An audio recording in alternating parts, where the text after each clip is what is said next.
Okay.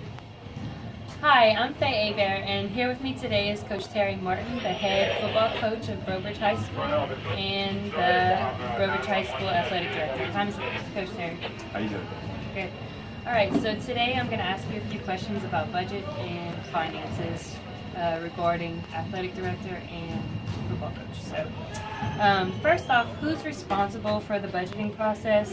What policies are associated with budgetary decision making in the organization? Well, pretty much each head coach of the individual sport is responsible for his or her budget. Okay. And once they decided they want something, we actually have a process where they have to request a purchase order before they purchase anything. Okay. In other words, they can't even go buy a 10-cent screw if they want to pay it with school money without getting the purchase order first. And that has to go through the principal, through the financial secretary, and once they go through it, they can do everything by email. She will forward the purchase order number through email, and then we can go ahead and order it. Okay, awesome. How are all of the financial decisions made? Once again, each head coach is responsible for his or her sport. They decide what they need, and if they have the money for it, as long as the principal will sign off on it, they pretty much have the liberty to get what they need. With the purchase order. Right. Okay. And then how often is a budget revised? Actually, we have a very, very good financial secretary here, and she sends us at least once a week. Will send us an update on what each coach has in his or her budget. Wow. So she kind of keeps it updated. It's not like that everywhere now. Mm-hmm. We're just fortunate to have a very good one here, and so each coach pretty much knows what he or she has throughout the entire year. And I've only been here now a week and a half, but I've been very, very happy with the way that she operates. That's great. Awesome. And does what input do you get from department heads or coaches? Do you get any input? Once again, the athletic director does have the right to see what's in each budget, but it's pretty much they control their own budget. I really don't try to tell them, one way or the other what to do. If the principal should see that they're going way over what they have, then obviously he'll step in and put a stop to it. But I don't have much input on what they get or on what they need. Okay. So for the other employees, do they have access to the budget information, or Actually, why not? in a public school, the entire public does. At any time, any person from within the community can come to our front office and request to see the records of any sport. And really, by law, they have the right to see that. It's all public record. Okay, all public. Cool. And then how are the budget figures derived from sport to sport or year to year? It is actually pretty individualized because obviously some sports require much more money. And in my experience with football is by far that takes the most money.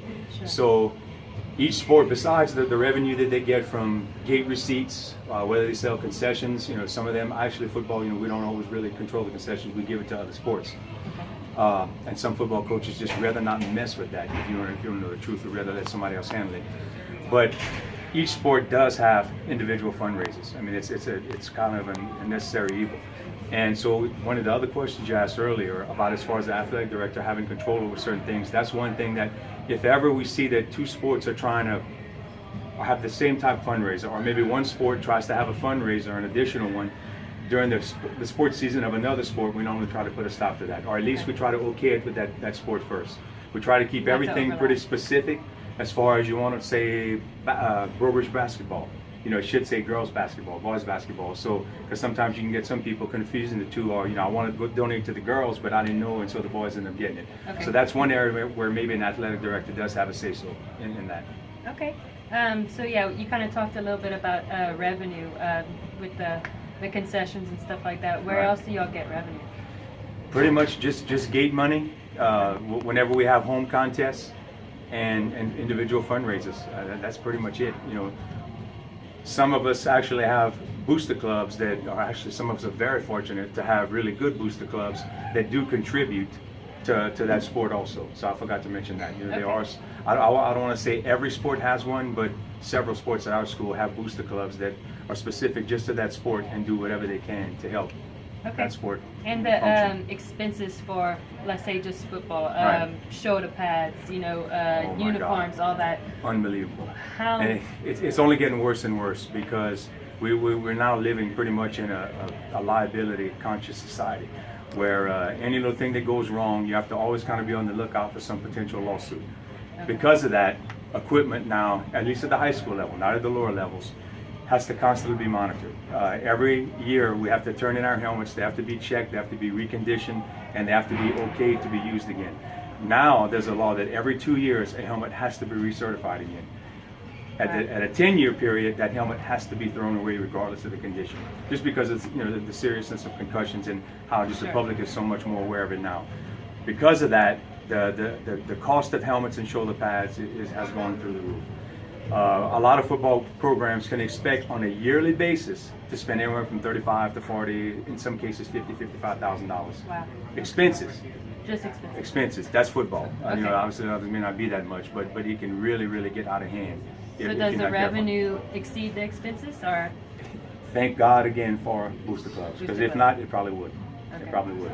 All right. And last question: what program do y'all use to manage the money? Is it do you know what the Honestly, the secretary school uses? board does. I'm not exactly sure, because all I know is that about a year and a half ago we switched to a new program, and it was horrendous for a while. Okay. They couldn't figure out how to do anything. I mean, all of us pretty much use Excel type spreadsheets, but it used to be AccuFund. Okay. It's either AccuFund now or it used to be. Now I'm not totally positive what it is. Well, awesome. Yes, so I don't know. Well, thank you so much. No I problem at all. appreciate you Thank you. talking with me today. And good luck. Thanks for watching.